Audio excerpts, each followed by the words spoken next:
I am here with the legendary Ice-T and Ernie C from Body Count. They've just performed at Download Festival. You absolutely rocked it, right? I mean, I wasn't out there, but the audience showed up as far as I could see in every direction. We were on the number 2 stage, but it felt like the number 1 stage. People were out there having a great time. Take me back to 1990 when you guys formed, because you two are the OGs. Can I say OG? Is that all right? Did you think that, fast forward to 2018, you'd still be performing to such large crowds as this? I had no idea, you know. We're just trying to get through the first record. Started where we were playing. We played at a spaghetti house, our first show, like for 12 people, or you know, something like that. Yeah, I mean, we didn't know. I mean, Body Count was an experimental group. Ice-T was already put out there. We didn't know. We just had an idea, and Ernie met Perry Farrell. Perry Farrell wanted me to work with him on a video called The Gift. And then we did the song Nigga Whitey on that. Yeah, Don't Call Me Nigga Whitey. And then song. that gave Perry the idea to offer me a chance to be on Lollapalooza.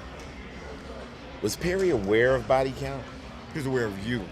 See? And then we had made a few songs, never performed them on a big stage, and I split my set. I had an hour, and we did about 35 minutes Ice-T, the rest Body Count, and we just hit America in the face with the band they never heard of, and the rest is history. People just dug it.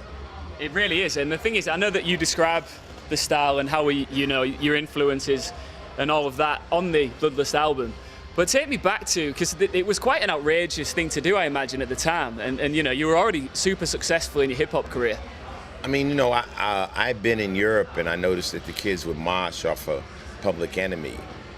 And I knew that Ernie was an incredible guitar player. Ernie likes Led Zeppelin and real classic rock. Oh, yeah.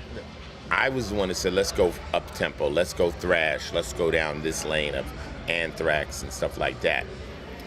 My guys were drug dealers, like Vic was a weed dealer, Moose was selling. So those guys were like, what the fuck ever, I need 2 bass kicks, fuck it. So I just kind of like started picking up the tempo and making the songs, and I would hum the songs and they would play it. Before you knew it, Moose knew how to, we just kind of caught the vibe, and just became what it is. And that's why I try to tell people, like, Body Count, it's punk, it's all those bands together. Yeah. You can't call us metal, because if we're metal, then what's KKK, bitch? That's punk. So it's all a mesh. And like when we do Talk Shit Get Shot and we break down, it gets funky. Yeah. So it's like, what is it? But it's hardcore. Regardless, it's hardcore. Sometimes it sounds like New York hardcore. But it's all the music we like put together. Well, speaking of hardcore, I remember the first time I listened to Bloodlust, and there's a track on there where it gets really dark, and you're describing crazy acts of violence, and bodies getting dragged by dogs. Oh yeah, this is where we go. Yeah, here I go again. Here I go again. Like, how do you put yourself in that sort of a mindset to write those sort of lyrics, Ice? It's easy, because I'm a horror fan. I like all that stuff. I listen to death metal. I'm good friends with people like Cannibal Corpse and Corpse and Chris Barnes. The thing of it is that that's just a venture into another place that matches the bloodlust of the serial killer. You know, we got the bloodlust of the robber in Ski Mask Way. Then we've got Great song. The bloodlust of humans when we would kill our own fucking planet. So there's a common thread throughout that album of humans' bloodlust.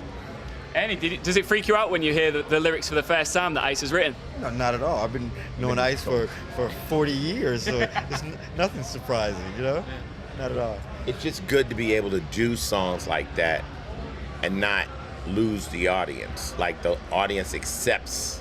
Oh yeah, I mean, I'm in the gym listening to it, and I'm just hyped. I mean, and then going for something hyper violent like that to No Lives Matter, which is political. Yeah. Right. I thought the audience at Download really responded to that track. Yeah. And do you like to use, and you always have, but do you like to use your art form as a way of, you know, putting out a political message?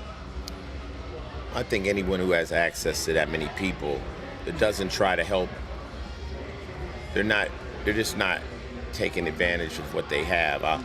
The biggest political message I have is that white kids that like body count, I know every one of them, you included, has had to address somebody saying, oh, they're black. And you had to say, hold up, are you a piece of shit?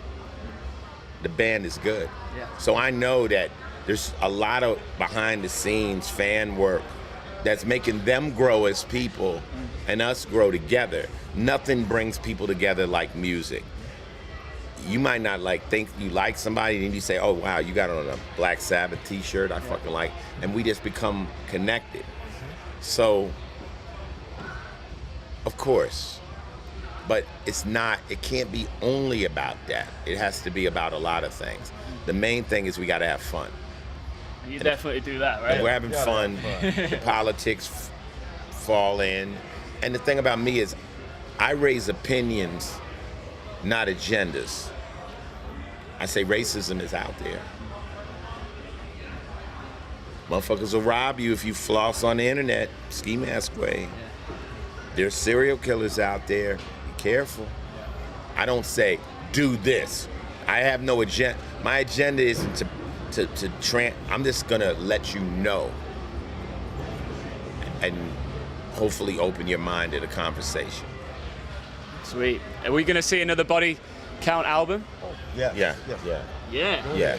Well, when we did Manslaughter, it was 20 years, and I just wanted to see if we had a fan base, and we did. We outdid Manslaughter with Bloodlust. The posse grew. So now we got to outdo Bloodlust. That's our only goal. It's not to make the greatest rock album in history. It's just to outdo Bloodlust. So the new album title's Carnivore. Wow.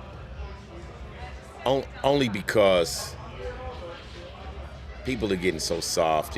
It's okay for me to say, oh, I'm a vegan or I'm a vegetarian. If I say I'm carnivorous, I only eat meat, people go, what the fuck? So I think the person that's gonna come get you won't be a vegetarian. It will be carnivorous. Well, I'll tell you what, I'm excited to hear this. I've just been asked to wrap the conversation, but briefly, I'm part of a radio station in the East Midlands. We play a game every day called Phil the Pig. I ain't got enough time to go into the details, but I promised my boss that I would get iced tea to say Phil the Pig. Phil the Pig, motherfucker.